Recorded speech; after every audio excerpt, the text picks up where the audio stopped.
You are watching Kit Kabinet, and this is the inbox review of the Dragon Jian-2 MiG15 in 1/72 scale.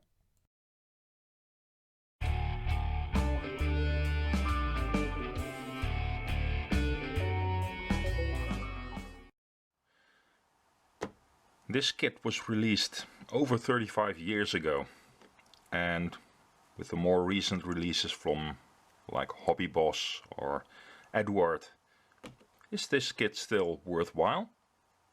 Let's have a look inside. Okay, here's the main sprue.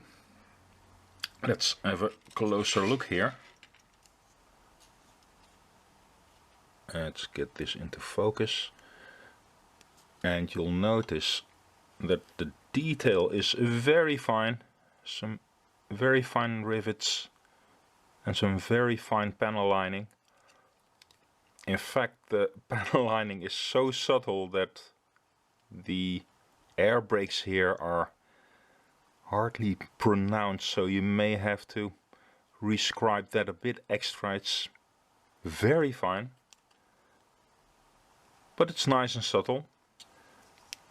And as you can see, the wings are equally finely detailed with the rivet lines and the panel lines here. We have a nice instrument panel here with some raised dials, so that's looking good. It's not a very complex kit. The tailpipe isn't very deep, but there is an interior inside, and the cockpit tub looks okay. The seat is a bit narrow. Now, the MiG-15 cockpit wasn't known for its spaciousness, but this is a very small seat. Here we have the splitter for the intake and the intake ring. Now the thing is, there's no bulkhead inside here at all, so you can look straight through the jet, except that the tailpipe will shut it off, so you can't look all the way through the plane, but you can see the parts like the cockpit tub and everything. So you might want to blank this off with a piece of plastic card.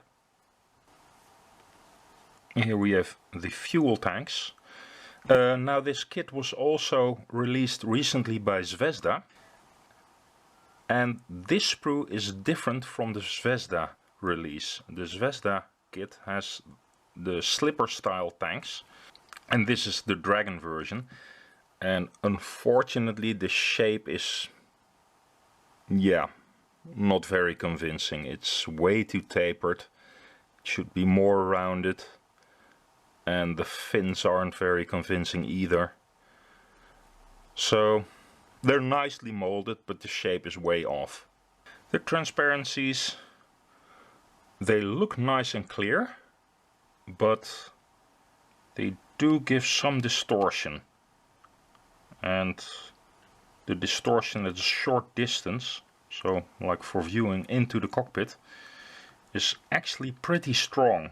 So yeah, you always have the choice to mount the cockpit open, of course, but then you'd have to pay some extra attention to the cockpit detail.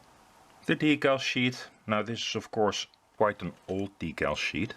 A lot of these decals are actually somewhat out of register, like these Albanian and these North Korean ones. These are passable, and the Chinese ones are also passable. The Egyptian ones look okay. Judging from the decal film, they seem kind of thick as well. The instructions: story in English, story in French, story in German, story in Italian, story in Japanese, story in Chinese. Take your pick. Your colors. And yeah, this isn't a very complicated model. Do remember to add some weight to the nose, otherwise you will have a tail sitter. Unfortunately, they don't indicate how much weight you should include, but at least it's better than the Zvezda instructions, where they forget that you should add some weight at all. So pay attention to that. Yeah, and here we have the painting instructions. Most of them are actually natural metal. But this one, the Chinese one that's also featured on the box art, has some camo pattern. We have here the version that was flown by a North Korean defector, Kim Sukno, an Albanian one, and this was one flown by a Chinese volunteer over North Korea. And this one was flown by another Chinese volunteer flying over Korea, who was in fact an ace. I believe Wang Hai was his name. And we have an Egyptian version here. So yeah, as a kit it doesn't look too bad. It's nicely molded. It's not very complex. However, if you compare this kit to scale drawings, then unfortunately a lot of the dimensions and a lot of shapes are way off. Like the wings are too narrow, the tail fin is totally the wrong shape, these tail planes are too small.